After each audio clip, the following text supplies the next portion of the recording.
Hello and welcome to Robinson Wells Hobby Terrain. Today we're going to tackle a Japanese temple surrounded by samurai and cherry trees. I've had this project in my back pocket for a long time, not sure what I wanted to do with it. I got the idea because I ordered some samurai to paint from Warlord Games, and I really enjoyed painting them but had absolutely nothing to do with them. They're a fun painting project because there's so much variation in the colors of the samurai armor. I could really do anything I wanted. Were there some rules, some historic guidelines that could have given me some rules to follow?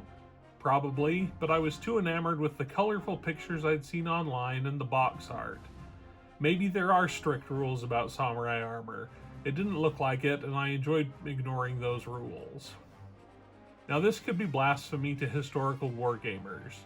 There are many historical painters who I follow, who I love to be sure, who make a big deal about the colors of bedrolls that the Napoleonic armies carried, or the difference between the shades of the webbing on American World War II uniforms between 1942 and 1944.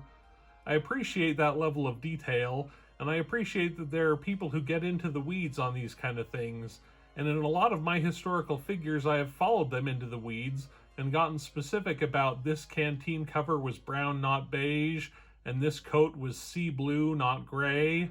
There's definitely a time and place for that, and I can really enjoy it. Heck, it's kind of my wheelhouse, because I'm in this for the hobby, not the gaming.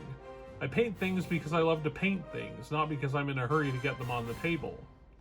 That said, I very often err on the side of the rule of cool, which means you do whatever looks best. And of course, I often err on the side of which colors do I have in stock. After working on my American Revolution diorama build, I thought that I'd really turned a corner and gotten deeper into realism. It was the most detailed and carefully crafted diorama I had made in terms of natural terrain, and I was proud of it. But here I was stuck. How do I display these samurai in a diorama? I looked at my options, and I very momentarily thought about building a Japanese castle from scratch, but that sounded like more than I could chew. I ordered these cherry trees because that's a very Japanese thing to have, but then I was left with some models and some cherry trees. I needed something else. So I turned to my 3D printer. I came up with a model Japanese castle, which was exactly what I was looking for, except it was on a really small scale. I could scale it up, I guess, but it wasn't detailed enough to scale up. And then what was I supposed to surround the castle with? Perfect recreations of Japanese bridges and statues in an environment that was every bit as realistic as my American Revolution build? Enter abstraction. There's a Japanese restaurant that I love that has a sculpture by the entrance surrounded by carefully raked rock gardens. That is nothing but an abstraction of landscape. Rocks and trees and water features may play roles in rock gardens, with the meticulously raked pebbles representing waves of water or stretches of grass. Abstract art has been a love of mine since a very early age. My favorite artists are Mark Rothko, Jackson Pollock, and Jasper Johns. Abstract art raises the question of what is even the right way and the wrong way to make art. Is there a right way to make art? My 7th grade art teacher certainly thought so, drilling us the perfect way to shade a sphere and draw a cube. My 8th grade art teacher was the opposite, giving us freedom to do whatever we wanted. I see the merits in both. There's always the school of thought in all artistic pursuits that you have to learn the rules before you can break them. Of course, saying this diorama is abstract art is probably giving it a little too much credit. I would have loved to be more realistic if I had the materials and the space to build a proper, in-scale Japanese temple and the surrounding grounds.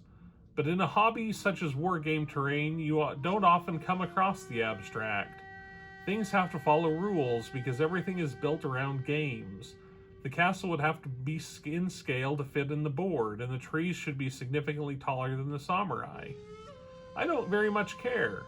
I don't care that the temple isn't particularly detailed, and I don't care that the trees are too small, and I don't care that the terraces are unrealistic. I don't care that the samurai armor might not be painted the right colors. And do you know why I don't care? Because I'm doing this for me.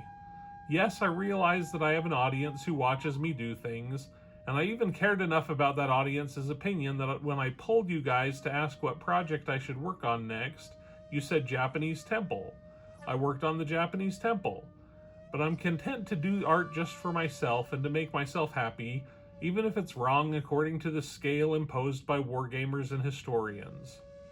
At this point in the video, I thought it might be good to include a quote about doing things because you want to and not because you're supposed to, and I was dismayed to find the Google search results were 10 ways to do what you don't want to do and 6 ways to do things that you don't want to do. No, Google, that was not what I was asking about, but that's what we're forced upon.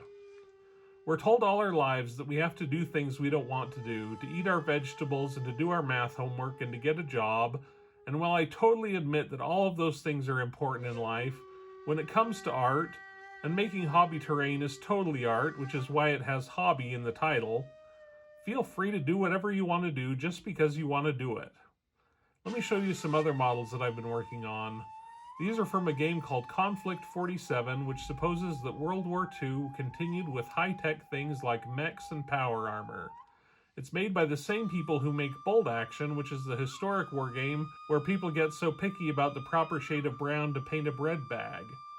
But people at this historical war game company said, what if we did something just because we wanted to do it?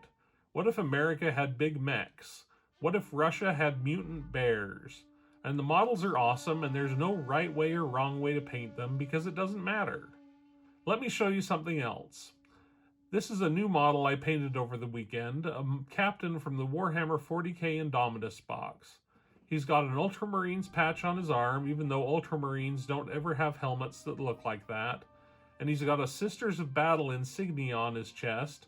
Because of all the decals that I had, I liked that one the best. Yes, he's a homebrew chapter. I call them the Bloody Skulls.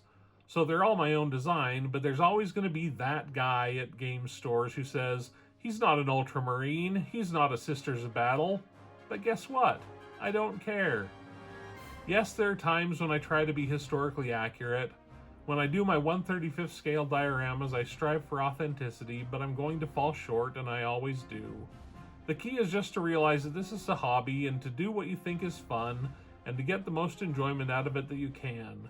Even if I was taking this seriously and playing the games, they're still just games. So it's almost time for the big reveal, but before we get there, I just want to say thanks to everyone who's watching, and a special shout out to my patrons who make all of this possible. If you're not a patron, there's some great perks. If you don't want to become a patron, but have found something helpful in this video, then drop me a one-time tip at Buy Me a Coffee. So this is my Japanese temple samurai diorama. Totally not realistic, but something I love nonetheless. I even got my dad, who speaks Japanese, to help me with the kanji as a signature. It says Wells Landscapes, which is close enough to Robinson Wells Hobby Terrain for me. Anyway, thank you guys for watching. I appreciate you sticking with me through all my rambles, and I appreciate the continued support and views. So goodbye for now, and as always, stay safe, wear your masks, get vaccinated as soon as you can, and I'll see you next week.